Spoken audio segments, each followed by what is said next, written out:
ETF index mutual funds నేర్చుకుని stock మార్కెట్లో రాణించాలనుకుంటున్నారా? వెంటనే ఈ నెంబర్కి కాల్ చేయండి.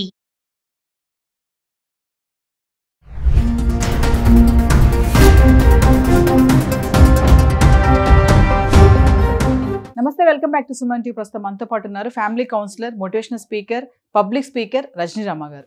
నమస్తే మ్యామ్. నమస్తే నవీన. మేడం, ఈ సోనం మర్డర్ స్కెచ్ ఏదైతే ఉందో హస్బెండ్ ని ఏమంటారంటే చంపించేసింది కదా.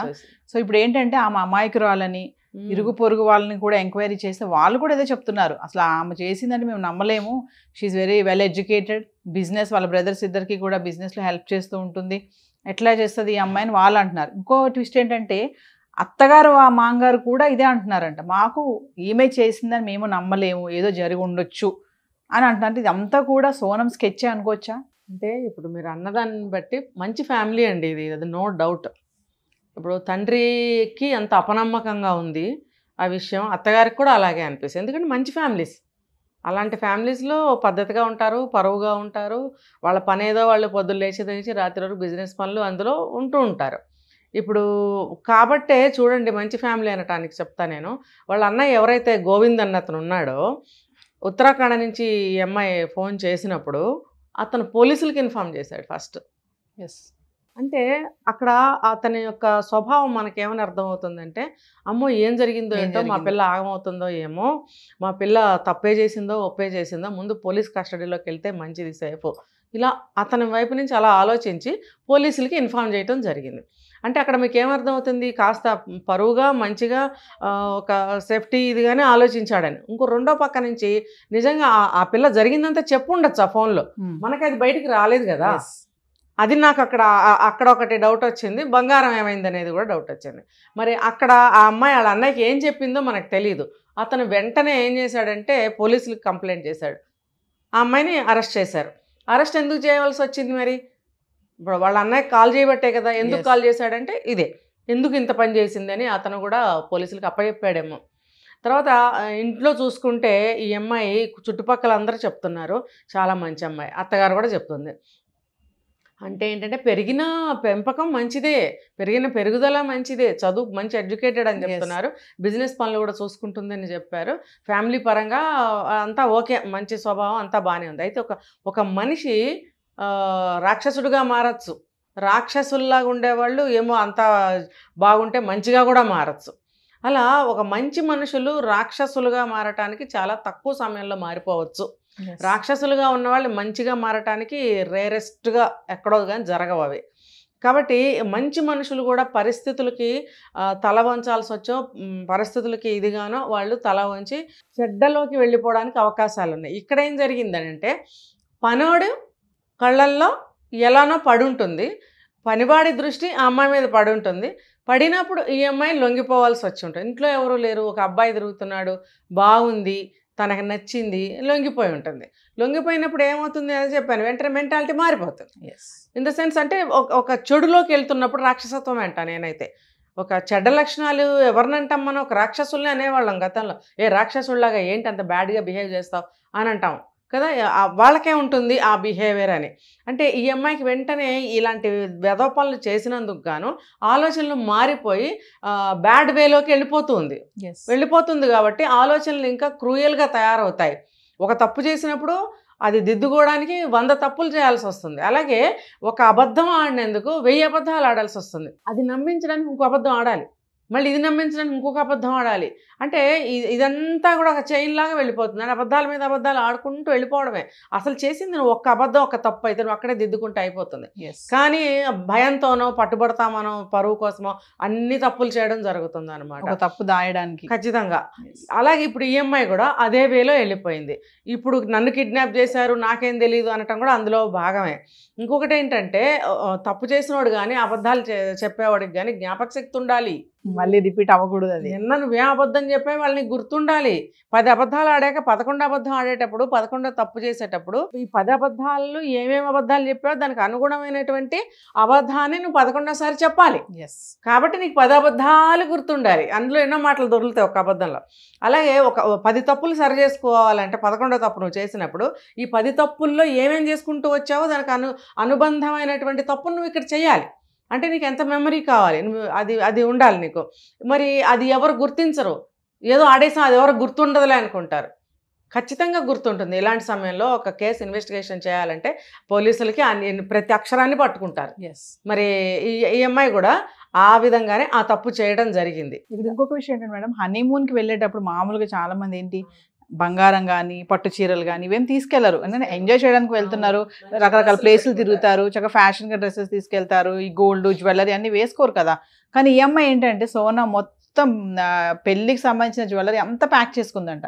మరి ఇంట్లో వాళ్ళకి అనుమానం రాలేదు అంటే అప్పటి నుంచి స్కెచ్, అప్పుడేంటి బిఫోర్ నుంచి స్కెచ్ చేసింది అనుకోండి, అంటే ప్రేమించింది కాబట్టి పెళ్లి చేసేసుకొని చంపేద్దాము, తర్వాత మనం మళ్ళీ పెళ్లి చేసుకుందాము. అంటే ఇక్కడ మెంటాలిటీ, లేడీస్ యొక్క మెంటాలిటీ మనం చాలా వీడియోలో మాట్లాడుకున్నాం మేడం. అంటే మహిళలు ఇలా ఎందుకు తయారవుతున్నారు, ముందు మంచిగానే ఉంటున్నారు, మీరు అన్నారు అమ్మాయి వెల్ ఎడ్యుకేటెడ్, బిజినెస్ లో హెల్ప్ చేస్తుంది బ్రదర్స్ కి, కానీ ఇలా ఎందుకు టర్న్ అయింది అంటే ఆ ట్రాప్ లో ఎందుకు పడిపోతున్నారు లేడీస్? అంత వీకా లేడీస్ ఆ విషయంలో వస్తే? మీరు అన్నట్టుగా అది ప్రేమ కాదని అంటున్నారు కదా, మరి ఆ విషయంలో అంత వీక్గా ఉంటారా లేడీస్? మనసుకి సంబంధించింది కాదు నవీన, ఇది శరీరానికి సంబంధించింది. పర్టికులర్ ఈ కేసులో ఇప్పుడు ఈ విషయం మీదే కదా వాడితో వెళ్ళిపోయింది. అదే ఇంట్లో కూడా లొంగిపోవటం, సంబంధం ఎందుకు ఏర్పడింది? ఆడేమైనా అందగాడా, చదువుకున్నాడా, ఆస్తిపరుడా, లేకపోతే లాంగ్ టైం నుంచి లవ్ చేసుకున్నారా, కలిసి ఉన్నారా? ఏదీ లేదు. ఆఫ్టర్ ఆల్ ఒక పనోడు. ఆ పనోడు ప్లేస్ ఎక్కడుంటుంది? పని ఉన్న చోట ఉంటుంది. ఈ అమ్మాయి రూమ్లోకి వచ్చే వరకు వచ్చింది అని అంటే శరీరానికి సంబంధించింది. శరీరాలు ఇప్పుడు ఆకలేసినప్పుడు పొట్ట బ్రెడ్ ముక్కుంటే బ్రెడ్ తినేస్తాము, పలావ్ ఉంటే పలావ్ తినేస్తాము, బనానా ఉంటే బనానాది, ఏది ఉంటే అది ఆకలి నింపుకోవాలి. అలాగే శరీరం ఆ అవసరాన్ని కోరుకున్నప్పుడు అది ఎవడైనా అనవసరం అనిపించిందేమో అమ్మాయికి. అలాంటి తుచ్చమైనటువంటి మెంటాలిటీస్ కూడా ఉంటాయి. అంటే కంట్రోల్ లేని మనస్తత్వం. అంత వెల్ ఎడ్యుకేటెడ్ అయ్యి ఉండి, అంత బిజినెస్ పర్సన్ అయ్యి ఉండి, అంటే అంత ఏమంటారు కోరికలు అణిచి వేసుకో, అది లేదా? ఉండదు. మనం ఒకసారి మాట్లాడుకున్నాం ఏంటంటే, వీళ్ళకి ఎలా ఉన్నా భర్త అందంగా ఉన్నా, డబ్బున్నా, ప్రేమించేవాడైనా కూడా కొంతమంది నీచమైన మనస్తత్వాలు ఉంటాయి, లొంగిపోయే మనస్తత్వాలు ఉంటాయి, కాసేపు అవసరానికి ఏమవుతుందిలే అనుకునే ఆలోచనలు గలవాళ్ళు ఉంటారు, రకరకాలన్నమాట. ఇందులో ఈ అమ్మాయి ఏ కేటగిరీ అనేది మనకు అనవసరం. ఏమైనా సరే వాడితో లొంగిపోయినప్పుడు ఫర్దర్గా చేసే తప్పులన్నీ చేసుకుంటూ వెళ్ళింది. ఇంకోటి పెళ్లి చేసుకుంటారా అంటే పెళ్లి చేసుకోకపోవచ్చు. ఎందుకంటే మీరు అన్నట్టు అంత చదువుకుంది, అంత ఆస్తిపరుల అమ్మాయి, బిజినెస్ వాళ్ళు, అది ఎంపీ అన్నారు కదా, మరి అక్కడ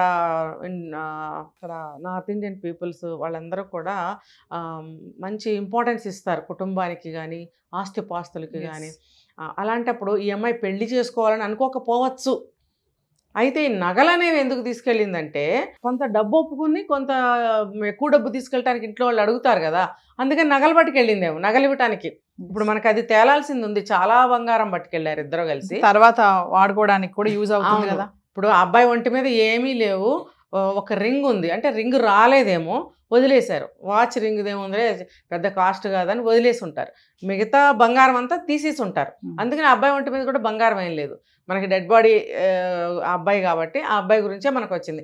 ఈ అమ్మాయి దగ్గర నగల గురించి మనకి ఇంకా రాలేదు ఇన్ఫర్మేషన్. మేబీ అలా అయి ఉండొచ్చు. అంత దరిద్రమైనటువంటి పెళ్లి చేసుకుంటుందనంటే కూడా మనం నమ్మక్కర్లేదు. ఎందుకంటే అవసరం చూసుకుందే కానీ జీవితం పంచుకోవాలని అనుకుందో లేదో, ఆ అవసరం కోసం ఒక తప్పు చేసింది కాబట్టి, తప్పు మీద తప్పు చేసుకుంటూ వెళ్ళింది కాబట్టి ఇక్కడ చంపే వరకు వెళ్ళింది. ఈ మధ్యలో ఏంటంటే వాడితో అనేక సార్లు అమ్మాయి కమిట్ అయి ఉంటుంది. వాడు బ్లాక్మెయిల్ చేసి ఉంటాడు. ఖచ్చితంగా జరుగుతాయి ఇలాంటివి. ఇలాంటి సంఘటనలు జరిగినప్పుడు మనం నిన్న కూడా మాట్లాడుకున్నాం, చాలా మంది అబ్బాయిలు అనే మాటలు నేను విన్నాను. ఏమంటున్నారంటే, అమ్మో పెళ్ళి అంటేనే భయం వేస్తుంది, అసలు ఆడపిల్లల్ని చూడాలంటేనే భయం వేస్తుంది, ఆ ట్రాప్ లో పడాలంటేనే భయం వేస్తుంది, ఇంకేంట్రా బాబు అన్నట్టుగా అబ్బాయిలు చాలా మంది భయపడుతున్నారు. మరి అంతే అంటారా? ఇలాంటి సంఘటనలు భయపడాల్సిందే అంటారా? అవును, మన కామెంట్స్లో కూడా చూసాము. మా చుట్టుపక్కల చూసే పిల్లలు చాలా ఇన్నోసెంట్గా చక్కగా నమస్కారాలు పెడుతూ నవ్వుతూ చక్కగా చాలా మంచి పిల్లల్లాగా ఉంటారు. అసహ్యం వేస్తుంది మాకు వాళ్ళని చూస్తేనే. అంటే ఇక్కడంతా మనం ఉండే ప్లేస్లోనేమో నటిస్తారు. బయటకు వెళ్ళిన తర్వాత సమంత నైటీ వేసుకుని బ్రష్ చేసుకుంటూ అమాయకంగా చూసుకుంటూ కారెక్కి బ్రష్ అవతల బారేసి నైటీ తీసి అవతల బారేసి వేసేసుకుంటూ చూసారా? అంటే ఈ వేషం తీసేసి ఆ వేషం అంతే. ఇక్కడంతా ఈ వేషంగా ఉంటారు, బయటికి వెళ్ళిన తర్వాత అసలు స్వరూపాలతో ఉంటారు వీళ్ళు. అది పాపం చుట్టుపక్కల వాళ్ళ అబ్బో వాళ్ళ అమ్మాయి చాలా మంచిది, మంచిగా చదువుతుంది, మంచిగా సంపాదిస్తుంది, చక్కగా ఆఫీస్కి వెళ్ళి వస్తుంది, ఎవరితో స్నేహాలు లేవు అన్నట్టుగా ఉంటారు. ఇక్కడ మనందరం అలాగే అనుకుంటాం. అక్కడికి వెళ్ళిన తర్వాత కలర్స్ బాగుంటాయి, మంచి కలర్స్ చూపిస్తారు అక్కడ, ఇష్టం వచ్చిన. మరి ఎవరు చూడం కదా, ఎవరన్నా ఒకటే అరా చూస్తే కూడా మనకు వచ్చి చెప్తారా? ఒకవేళ చెప్పినా కూడా ఎంతమందికి చెప్తారు, ఎంతవరకు నమ్ముతారు? కాబట్టి అదంతా అవని విషయం. ఇప్పుడు చూసారంటే ఇలా కట్టేసుకుని, తలకు కట్టేసుకుని, వీలైతే కళ్ళు కూడా కట్టేసుకున్నట్టుగా మొత్తం బందిపోటు దొంగలు ఉంటారు కదా. నేను చిన్నప్పుడు కథలు చదివినా, సినిమాలు చూసినా, బందిపోటు దొంగలు అంటే గళ్ళగళ్ళ చొక్కాలు వేసి కళ్ళజోళ్ళు ఇలా పెట్టి గుడ్డ కట్టేసుకుని వెళ్ళడం అనేది చూపిస్తారు, చేతిలో ఒక గన్ను. ఆ రకంగా కట్టేసుకుంటే ఎవరు గుర్తుపట్టరని కదా వాళ్ళు కట్టుకుంటారు. మరి మీరెందుకు కట్టుకుంటున్నారు? మిమ్మల్ని గుర్తుపట్టకూడదా ఎవరు? ఎస్, గుర్తుపట్టకూడదనే వీళ్ళు ఇలా తయారవుతున్నారు. ఎందుకంటే ఎవరైనా ఇంట్లో చెప్తారేమో చూస్తే, అందుకని గుర్తుపట్టకుండా ఉండే విధంగా అలా తయారయ్యి ఎవరికి కావాలంటే వాళ్ళతో వాళ్ళు తిరుగుతూ ఉంటారు. మనం చూస్తున్నాం కదా, 4 బాయ్ ఫ్రెండ్స్ ఒక అమ్మాయి, 3 బాయ్ ఫ్రెండ్స్ ఒక అమ్మాయి, అంతే అలా తిరుగుతారనమాట. మనకు తెలియదు వాళ్ళు ఎవరో ఏంటో. అది ఇక్కడ ఇలాగా అక్కడ అలాగా. అందుకనే ఈ మోసమే, మరి ఇది మోసమే. ఇలాంటి అమ్మాయిలను చూస్తే ఎవరికి పెళ్లి చేసుకోవాలనిపిస్తుంది? ఇలాంటి సంఘటనలు జరిగినప్పుడు మేడం, ఇందులో తల్లిదండ్రుల పాత్ర కూడా ఉంది, చాలా వరకే ఉంటుంది అంటే ఏం చెప్తారు ఫైనల్గా? కొంచెం నెలలకి అంతకుముందు తరానికి తర్వాత కొంతకాలానికి అని అనుకునేవాళ్ళం. ఇప్పుడు నెలలకి తేడాలు వచ్చేస్తున్నాయి. అసలు చాలా ఫాస్ట్గా చేంజెస్ వస్తున్నాయి. తల్లిదండ్రులు కొంత మారారు అనుకుందాం, మనం వెళ్ళి ఇంటింటికి వెళ్ళి చూడం, మారారు అనుకుందాము, వాళ్ళు చెప్తున్నారు అని అనుకుందాము, అయినా కూడా వినని స్థితికి వచ్చారు చాలామంది. చెప్పని వాళ్ళు ఎటు చెప్పర్లే, చెప్పిన వాళ్ళు ఉన్నారనుకోండి, అయినా కూడా వినట్లేదేమో. లేకపోతే ఇన్ని సమస్యలు ఎందుకు వస్తున్నాయి? ఇప్పుడు మనం చెప్పినా చెప్పకపోయినా బయట ఎన్నో చూస్తున్నారు పేరెంట్స్, అవి చూసి వాళ్ళకి భయం కలగదా? పిల్లలకి చెప్పుకోని వాళ్ళు ఉంటారు, చెప్పుకున్న వాళ్ళు ఉంటారు. చెప్పుకున్న వాళ్ళు చెప్పుకుంటే కూడా పిల్లలు వింటున్నారా? ఇది వాళ్ళు చూసుకోవాలి, మనకు తెలియదు పిల్లలు వింటున్నారా వినట్లేదా, ఇక్కడ ఒక వేషం వేస్తున్నారా, బయటికి వెళ్ళి ఒక వేషం వేస్తున్నారా అనేది వాళ్ళు తెలుసుకోవాలి. అందుకనే డిగ్రీలు అవ్వగానే పెళ్ళిళ్ళు చేయండి అమ్మ. కావాలంటే వాళ్ళ మొగుళ్ళు ఉద్యోగం చేయమంటే చేసుకుంటారు, వాళ్ళ ఇంట్లో అవసరం ఉంటే ఉద్యోగాలు చేసుకుంటారు. ఇల్లు గడవట్లేదు, మొగుడు పిల్లల ఉద్యోగాలు చేయాలంటే చేసుకుంటారు. లేదు అక్కర్లేదు, నోరు మూసుకుని ఇంట్లో కూర్చో, పిల్లల్ని చూసుకో, మేము ఉద్యోగం చేసుకొస్తామని ఏడాది తిరగకుండానే పాప బాబో కనేస్తే ఇంట్లో ఫ్యామిలీతో ఉంటుంటారు. మైండ్ ఆ రకంగా మారుతుంది, హోమ్లీగా మారుతుంది. తప్పులు, పొరపాట్లు, ప్రమాదాలు కొన్నైనా మనం ఆపుకోవచ్చు. అంతేగాని నేను చెప్తారా, గాసెద్దులో గానగెద్దులో అంటారు, దున్నపోతుల్లో అలా పెంచేసి నీకు కావాల్సినంత గుడ్డలు వేసుకో అమ్మ, ఎంతయో వేసుకో అని పంపించేస్తే వాళ్ళు లొంగరు, దేనికి లొంగరు. అంటారు కదా ఒకటే మాట, మొక్కలో వంచాలి అని. మొక్క అయితే వంగుతుంది కానీ వృక్షం వంగదు. మరి అలాంటప్పుడు మీ జీవితాలు, మీ కుటుంబాలు, మీ పిల్లలు, వాళ్ళ జీవితాలు ఇవన్నీ బాగుండాలి అని అనుకుంటే మొక్కలోనే సరి చేసుకోండి. చేసుకో నువ్వెవరమ్మా మాకు చెప్పడానికి? నేను ఎవరినండి చెప్పడానికి?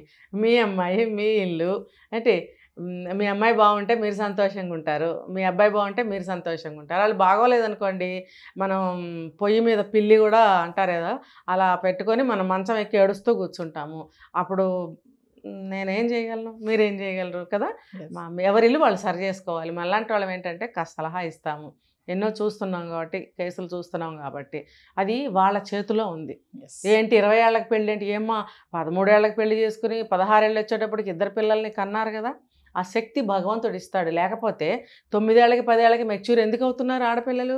భగవంతుడు సృష్టి అది అది అనువైన శరీరం అది అని చెప్పి భగవంతుడు మెచ్యూర్ అనేది పెట్టాడు కదా. రజస్వల అనేది ఎందుకు పెట్టాడు? ఇప్పుడు సరే అమ్మ నువ్వు చెప్పావు 9 ఏళ్ళకే అయితే అదేదో హార్మోన్స్ తేడాతోటో కాలాన్ని బట్టి అవుతున్నారు అందుకని చేసేస్తారంటే, పాతకాలంలో లేవండి 9 ఏళ్ళకి పెళ్ళిళ్ళు? 9 ఏళ్ళకి రజస్వలైన వాళ్ళు లేరా? అమ్మమ్మల కాలంలో ఉన్నారు, అప్పుడు ఉన్నారు, ఇప్పుడు ఉన్నారు. అప్పుడు పెళ్ళిళ్ళు చేశారు, ఇప్పుడు చేయట్లేదు. ఇప్పుడు 9 ఏం కర్మ 30 వచ్చినా చేయట్లేదు. అంటే ఏంటంటే మన ఆలోచనలో మార్పు వచ్చింది, కానీ సృష్టి ఎప్పుడు ఒకలాగానే ఉంది.